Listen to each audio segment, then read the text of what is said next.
Chris. Okay, so I'm going to ask you a question, and I'm going to leave the pile there for you, and then I'm going to let you do what you want with said pile. So here's how I'm going to frame my question. Question number 1 is, it's only game number 1. Is the sky falling? Question number 2, are you I hate to ask the question, but I'm going to ask it. You have to. Are you beginning to have a change of heart towards one Kirk Cousins? Okay. So there's the pile. The mic is now yours, sir.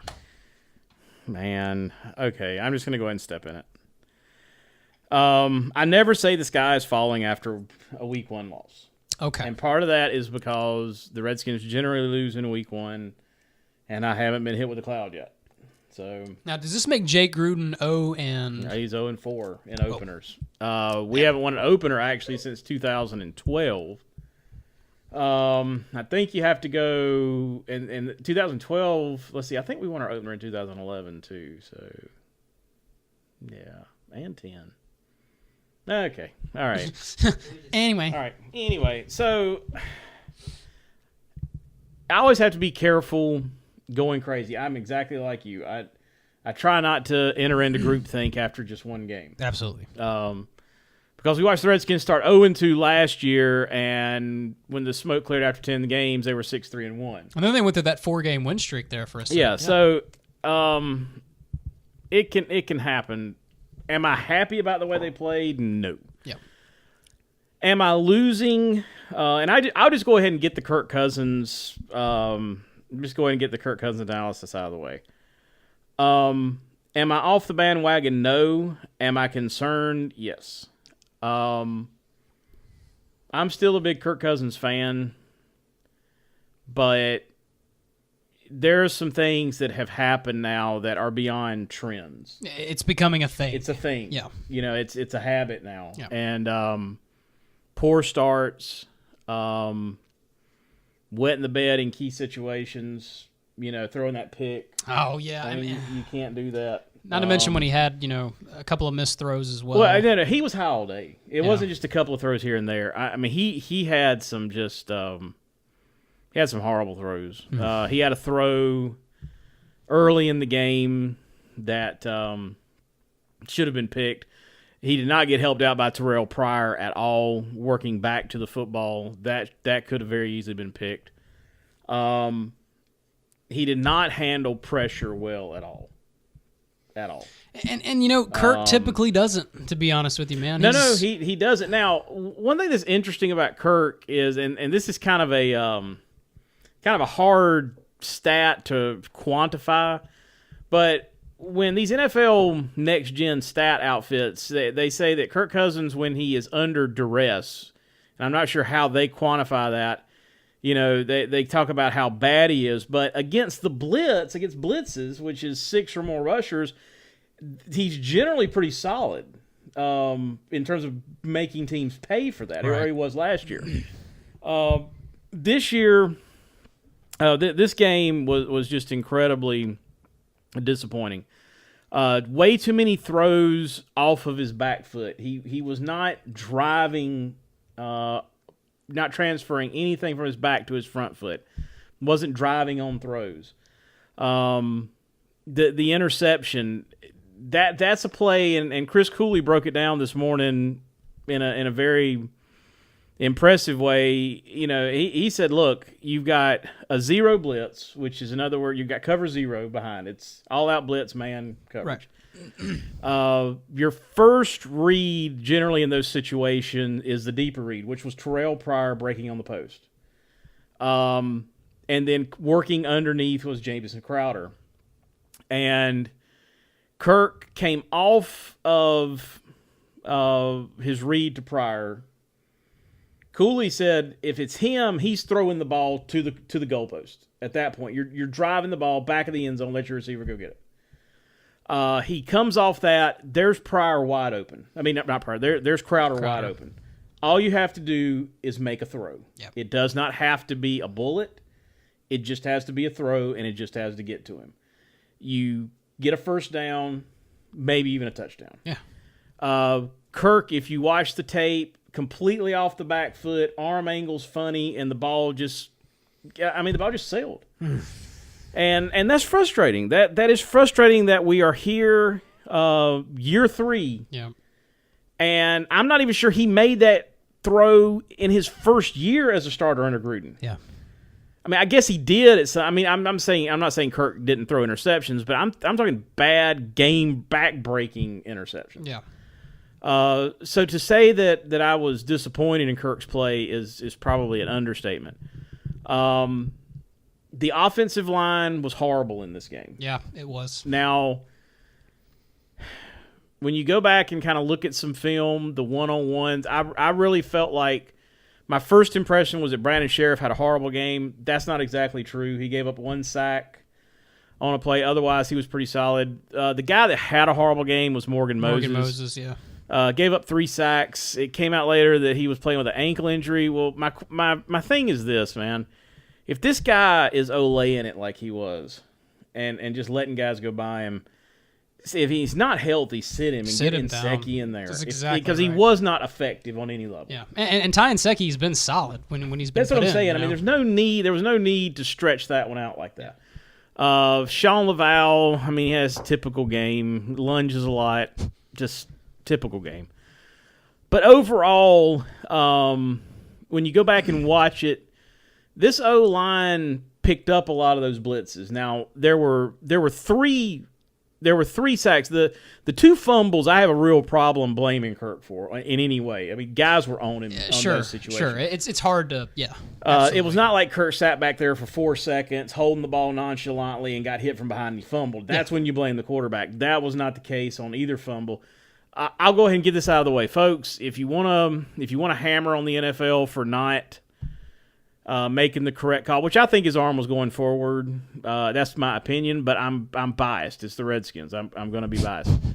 But when you go back and you watch it real time, that was a close call. Yeah, it really was. And unfortunately, the call on the field is sort of becomes the guideline. Yeah, we've seen that time and again. And as a referee, you at that point you've got to make a choice. Exactly. And of course, a lot of people have kind of hammered on the ref, saying, "Well, I just went with my gut." I mean, I applaud the guy for just being honest. Yeah. It looked like an empty hand. The game, we did not lose the game on that. We didn't. Do we really think we were going to go down? I mean, I would love the opportunity. Yeah. But I can't sit here and honestly tell you that I had any confidence at that point that somehow we were going to go down the field and score a touchdown. Right. But I don't know. We just didn't do that. The offensive line's got to play better. My problem is this, Patrick, and I'll leave this right here. Right now, we finished the year 2-4 in our last 6 after being 6-3-1 heading into week 11. And we got killed in those 4 games by good defensive lines. Right. The Eagles have a good defensive line. Oh, one of the best. And they Absolutely. do. Jim Schwartz is a good defensive coordinator. Yes. We did not handle that well at all. We didn't do enough to handle that. And then when you put that with a guy like Jay Gruden, who is very quick, doesn't do a good job integrating a running game into a game plan anyway. Yeah. He's looking for the door pretty quick on a run, I feel like. He abandons the run. We had 2 red zone possessions in this game. We did not run the ball one time in the red zone, not once. That's terrible play calling, not once. And I feel like I'm too old school. I understand that. But, man... No, you're not, though. You're really not. I mean, make the defense honor the run. Yes. Make them honor the run. Yes. You've not got, hard. You've got 2 pounded-out runners in P. Ryan and Kelly. Give them a chance. Exactly. Or you've got Chris Thompson. Yeah, who's solid. Give it to him on the outside. Give him a pitch. Yeah, he can bounce around Do something to make that defense feel like, hey, they're coming at us with a run here. We've got to honor it. Yeah. So I was not happy with the red zone play calling. And to be clear, Gruden is calling plays. Oh, yeah. Okay. This is on him. And I don't think Gruden, since he's been here, I mean, I know we talk about, I know Gruden talks about, we want to run the football. We want to run the football. This was a game that the Redskins, once the initial deficit was 13-0, Kerrigan's interception cut it to 13-7. We score before the half. We're up 14-13. They kick, but from that point, in the second half, we didn't run the football anywhere near enough. Right. And this was a game that we were down at one point 16-14, 19-14, then 19-17. They were just we were not effective running the football, but I don't think Rob Kelly had a good day running the football. Yeah. Chet and I were talking about how it just seemed like he cut into the area where one guy was all the time. Yeah. Even when he was able to get past the line of scrimmage, it never felt like he found the right hole. Not really happy with that run game at all. They got to get better, but again, how much of that is run blocking? The run blocking was not good, but I'm just not sure. And I guess I'm just going to vent here. Jay Gruden's not a run guy. He's a pass guy. And that's just not – he's never really created a culture of physicality when it comes to the run game. There, I said it. Can it – have we had some bursts? Yes. And I think Jay's the kind of guy that, hey, if we can get there, that's fine. But I don't think he's going to work at it. You don't think he's going to commit to it? I just don't think he's going to – I don't think he's going to commit to a point where he's going to say, look, I don't care what else happens today. We are going to run the football, and we're going to run it good. Well, and also don't – look, there is some blame on Kirk Cousins' part. There's no question about that. But to defend him a little bit, how much pressure does it take off of him if you can establish a run game? Well, I agree. The other thing is this. I felt like the game plan early in this game was really bad. Kirk Cousins' strength is the quick game, the short game. Yeah. He's better at it. He's effective, and we have effective players at it. We have Jordan Reed, who is uncoverable in those areas. Yeah. Jamison Crowder, not coverable. That's where you need to be attacking early and get Kirk into a flow. Then work out deeper. Yeah. First play of the game, he throws a nice pass, and Terrell Pryor, who had a horrible game, just a horrible game, loses it in the sun. No ball tracking going on there. Now, statistically wise, it wasn't a bad day for him, but then again, I guess it's one of those deals where you got to watch the whole game. Yes, you watch the whole game. He dropped a pass. He dropped several passes. He dropped what should have been a 50-yard touchdown pass. It was like, I don't think Kirk almost ran up and handed it to him. But the way Terrell caught that thing, it was like Kirk threw a cobra at him. And he was like, dude, I ain't catching that. Who catches a snake? Not me. Catching one in the stomach. In that case, you're a smart man. Exactly. But anyway, he was fighting to not catch that ball, but we were called for holding, so it would have negated it anyway. You think you told Kirk that? I saw a cobra, bro. Bro, that snake was coming. That was a cobra. But anyway, I didn't feel like game plan. I felt like we really tried to force it to Terrell. And this is the kind of chemistry that he and Kirk Cousins have to build. Can't be forced.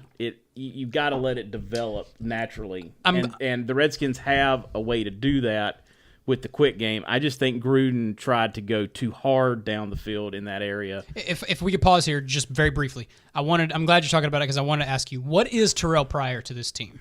What do you want him to be in this receiving corps? We need him to be our number one receiver on the outside. That's what we need him to be. Okay. I think he can get there. I'm not saying just because this was a bad game that he's garbage. Oh, at absolutely, all. Yeah. I like Terrell Pryor. He is not a nuanced receiver right now. There was a play where Cousins went to him in the end zone. He read left. Cooley broke it down and said, "Look, in that situation, in that read, it's dealer's choice." Kirk chose to read the left side of the field, which was the wide side of the field, which generally that's the smart play. On the short side of the field, Ryan Grant had completely broken open. Nobody within 20 yards of him in the end zone. Kirk never got his head around to see it. He throws to Terrell Pryor, who just flatted his route out. It was supposed to be a corner, and he never really did anything to win or create any kind of leverage against the defensive back, and it just ends up looking like a jump ball. He's got some growing to do. And you talked about that in the offseason. You said that there's going to be chemistry issues at times with this guy. I just feel like we've got enough weapons to where we don't have to accentuate it. And I felt like in this game, you were forcing the ball to Pryor. We tried to force it too much and let him find the things he does well, work those, and then get the other stuff as it comes. Okay. But again, our offensive line's got to get better. Our run game, I mean, we just have to run the football, but it's got to be better. Everything has to be better. The biggest producer in this game was Chris Thompson. I mean, dude, that 29-yard touchdown catch was a thing of beauty. This guy balls out. We got to get the ball in his hands more, especially in the run game. That's just it. But again, I think he's got to do a better job. I think Jay has to do a better job calling this game, trying to get his quarterback into a groove early in the game. Defensively, I'm not going to say a ton. I felt like our pressure was solid. We just need to learn how to tackle the quarterback. We do. We had way too many times where Carson Wentz broke. First third down of the game, he breaks out of a sack, breaks out of a tackle, and a 58-yard touchdown pass. I thought our corners, Bashad Breeland, Josh Norman, and Kendall Fuller played excellent. Carson Wentz really didn't do anything on a man-to-man situation. Where we had our biggest problems were in the zone. Yeah. We did a horrible job against Zach Ertz. I was encouraged by our run defense, completely handled LeGarrette Blount. I'm hoping that continues. I was heartened by that. Yeah. But this is where I want to park for the rest of the thing. The big thing we talked about, folks, was third downs for this defense would be a really good measuring stick of how far we come. Right now, we haven't come far enough defensively or offensively. And I want to compare these two, okay? The Philadelphia Eagles went 8 of 14. That's 57% in third downs. Can't do that. You can't live. You can't win football games. Yeah. Now, our offense turned the football over 4 times. Unforgivable. The defense forced 2. Ryan Kerrigan had a fantastic game. The pick 6, yeah. And he had a half a sack. Guy was fantastic. Thought Jonathan Allen played great. Kudos to Zach Brown. Yep. Haven't seen a linebacker play like that in Washington since London Fletcher. But amid all the good, 8 of 14. Now, here's what I want to do. I made some notes, which is really rare for me. And they're not electronic like mine. They're straight up. It's hardcore. Old school, hard copy. The Philadelphia Eagles found themselves in 3rd and 10 or longer on 1, 2, 3, 4, 5, 6 times. They found themselves in 3rd and 10. Okay, that should be a win for the defense. They converted 1, 2, 3. They converted 40% of those. 40%. Yeah. One of those was a 58-yard touchdown pass. Another one was a 30-yard completion that was a part of a scoring drive. Another 3rd and 10 was a 23-yard completion to Ertz. Okay? The average goal to go, here's what frustrates me, okay? The average goal to go for the Eagles in this game was 8.7. That means the Redskins were doing their job on 1st and 2nd down more often than not. The average third down that the Eagles faced was about 3rd down and 9, and they still converted 8 out of 14. Holy cow, dude. That says a lot. The Eagles had 142 yards passing on 3rd down in this game. Now, Carson Wentz went for over 300. The Redskins did do a good job holding them to a field goal after the intercept. Holding them to a field goal to make it 22-17, the last offensive score. I thought the Redskins did a better job in this game of fighting once the Eagles crossed midfield, but still got to get off the field on 3rd down. Yeah. You have to. It's how you win football games, yeah. And 142 yards on 3rd down, you can't live like that. What you can live with is the average the average to go on 3rd down in this game was 8.7 yards. That's great, but you just got to convert it to 4th downs. You got to get off the field. So structurally, I was happy with a lot of the 3rd down situations that we put the Eagles in. We just didn't finish. Didn't finish. Yeah.